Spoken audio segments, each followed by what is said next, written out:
Hello friends. नमस्कार। मैं उम्मीद करता हूँ आप सभी अच्छे होंगे। आज हम एयर क्या है और एयर के नेचर क्या होते हैं उसके बारे में समझेंगे। ओके। सो पहले, व्हाट इज एयर? एयर क्या है?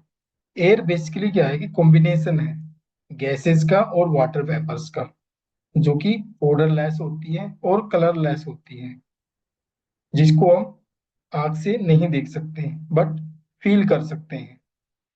ओके। इसको एयर बोलते हैं। आगे हम समझते हैं इसके नेचर क्या है और ये हमारे सराउंडिंग एरिया में क्यों होती है।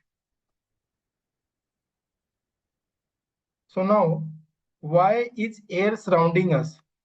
हमारे आसपास एयर क्यों होती है उसके बारे में समझते हैं। जैसा हमने पिछली स्लाइड में समझा था, एयर के अंदर जो ये नाइट्रोजन्स हैं, ऑक्सीजन्स हैं, इनके मॉलिक्यूल्स जो है फ्रीली ट्रेवल करते रहते हैं। और इन मॉलिक्यूल्स के बीच का जो डिस्टेंस होता है, एयर क्या करती है, उसको फिल करती है through the water vapours. Okay. So it mean यहाँ पे जो है वाटर वेपर होल्ड होते हैं। जब यहाँ पे वाटर वेपर और प्लस गैसेज रहेंगी तो ऑलवेज जो है एयर के अंदर एक वेट होगा। ओके। इसलिए यहाँ पे वेटेड लिखा है कि एयर जो है वेटेड होती है। किसकी वजह से? गैसेज एंड वाटर वेपर की वजह से। जब ये इसके अंदर वेट होगा, और हम सभी जानते हैं जो हमारी पृथ्वी है, इट मीन अर्थ जो है, ये ऑलवेज गुरुत्वाकर्षण बल की वजह से जो भी एटमॉस्फेयर में थिंग्स है, जैसे एयर है या और भी कुछ चीजें हैं, उनको गुरुत्वाकर्षण बल की वजह से अपनी तरफ अट्रैक्टिव करती रहती है। इट मीन दैट कि अपनी तरफ खींचती रहती है। ओके। सो जब एयर के अंदर वेट होगा और गुरुत्वाकर्षण बल की वजह से, इसलिए एयर का जो रुझान होता है ऑलवेज पृथ्वी की साइड ऐसे रहता है। और इसलिए पृथ्वी के चारों ओर एयर पाई जाती है और एयर की एक थिक लेयर बन जाती है। ओके। इस एटमॉस्फेयर में एक थिक लेयर बन जाती है ड्यू टू ग्रेविटी फोर्स, और जो इसका वेटेड होने की वजह से, जो कि एक प्रेशर डेवलप करके रखती है पृथ्वी के ऊपर। ओके। उसी प्रेशर को हम बोलते हैं एटमॉस्फेरिक प्रेशर, जो कि 1 bar कहलाता है। तो यहां से हमने समझा कि एयर हमारे आसपास क्यों होती है। और इसके अलावा वन मोर थिंग हम समझते हैं कि एयर का जो डायरेक्शन होता है वो कैसे डिपेंड होता है। ओके। सो हमारे सामने ये सनलाइट यहाँ से आ रही है, रेडिएशन। ओके। ये हमारी अर्थ है, एटमॉस्फेयर है, ये ओजोन परत है। ओके। हम सभी जानते हैं जो एयर का जो नेचर होता है, जब ये गर्म होती है तो ये ऊपर की तरफ ट्रेवल करना स्टार्ट कर देती है। इट मीन दैट कि ये हल्की हो जाती है। और जब सूर्य की किरणें जब यहाँ पे डायरेक्ट पृथ्वी के ऊपर पड़ेगी, तो होगा क्या, इस एरिया का और इस एयर का टेम्परेचर इंक्रीज होगा। इंक्रीज होने से क्या होगी, एयर एक्सपैंड होगी। एक्सपैंड होने से क्या होगी, हल्की होगी, और हल्की होने से ऊपर की तरफ ट्रेवल करना स्टार्ट कर देगी। तो ये वाला एरिया बेसिकली वैकेंट हो जाता है, खाली हो जाता है। तो आसपास की जो एयर है यहाँ पे ट्रेवल होना स्टार्ट हो जाती है, यहाँ पे ट्रेवल आना स्टार्ट हो जाती है। तो इस वजह से एयर की डायरेक्शन चेंजेज होती रहती है। तो ये मेजर थिंग्स है जिसकी वजह से विंड की डायरेक्शन चेंज होती रहती है।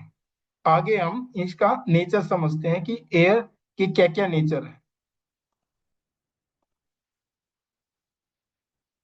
So now, air nature.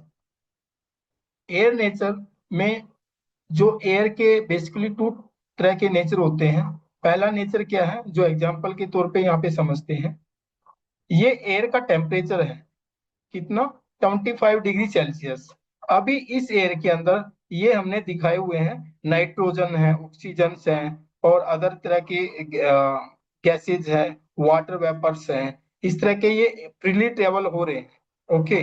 और हम देख पा रहे हैं यहाँ पे जो नाइट्रोजन है या फिर ऑक्सीजन है, इनके बीच में जो गैप्स हैं, उसके अंदर से उसके अंदर basically H O2, it mean that कि वाटर वेपर अवेलेबल है। ओके। सो जैसे ये टेम्परेचर इंक्रीज हुआ, तो साथ के साथ जो है इसका वॉल्यूम भी इंक्रीज हो गया। इट मीन दैट कि जो दो मॉलिक्यूल्स का जो डिस्टेंस था वो भी बढ़ गया, ये एयर जो है एक्सपेंड हो गई। तो इससे क्या होगा कि इसके अंदर वाटर वेपर होल्डिंग कैपेसिटी भी इंक्रीज हो गई, और ये हल्की भी हुई, प्लस इसकी कैपेसिटी भी इंक्रीज हो गई, और इसका वॉल्यूम भी इंक्रीज हो गया। ओके, तो यहाँ पे क्या है, एयर का अगर टेम्परेचर इंक्रीज होता है तो उसका वॉल्यूम इंक्रीज हो जाता है। क्यों इंक्रीज होता है? उसके अंदर जो मॉलिक्यूल्स है वो मॉलिक्यूल्स एक्सपैंड हो जाते हैं, और उन दोनों के बीच का जो डिस्टेंस है, जस्ट लाइक ए नाइट्रोजन और ऑक्सीजन, उनका बढ़ जाता है। ओके, और उसके बीच में जहाँ पे वाटर होल्ड होता है उसकी कैपेसिटी भी इंक्रीज हो जाती है। अगर यही बात करें, अगर टेम्परेचर डाउन होता है तो क्या होता है, तो जैसे एयर का टेम्परेचर डाउन होगा तो उसका वॉल्यूम भी कम हो जाएगा, जैसा कि इस पिक्चर में दिखाया गया है।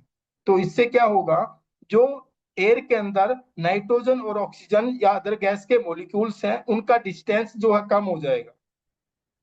ओके, डिस्टेंस कम हो जाएगा और उसका वॉल्यूम कम हो जाएगा, और जितना टेम्परेचर कम होगा उतना उस एयर में वाटर होल्डिंग कैपेसिटी भी कम हो जाएगी। तो ये एयर का पहला नेचर है जो हमने यहाँ पे अंडरस्टैंडिंग किया हुआ है। If air temperature is increase और decrease, then air volume also increase and decrease accordingly, जैसा हमने भी समझा।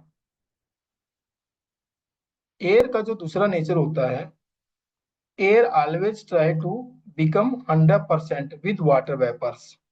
ओके, एयर ऑलवेज अपने आप को 100% सेटिस्फाई करना चाहती है वाटर वेपर के थ्रू। क्यों? क्योंकि एयर के अंदर जो मॉलिक्यूल्स हैं गैसेस के वो फिक्स हैं, तो जो वाटर है उसी से वो अप कर सकती है, डाउन कर सकती है। तो वो क्या करती है, जहां से भी उस सरफेस एरिया से मिले या फिर एनिमल से मिले, ह्यूमन से मिले, कहीं से भी उसको वाटर वेपर मिलता है तो वो वहां से उसको गेन करती है और आप ट्राई करती है 100% होने की। सो ये था हमारा आज का एयर और इसके नेचर्स, और एयर हमारे सराउंडिंग एरिया में क्यों पाई जाती है।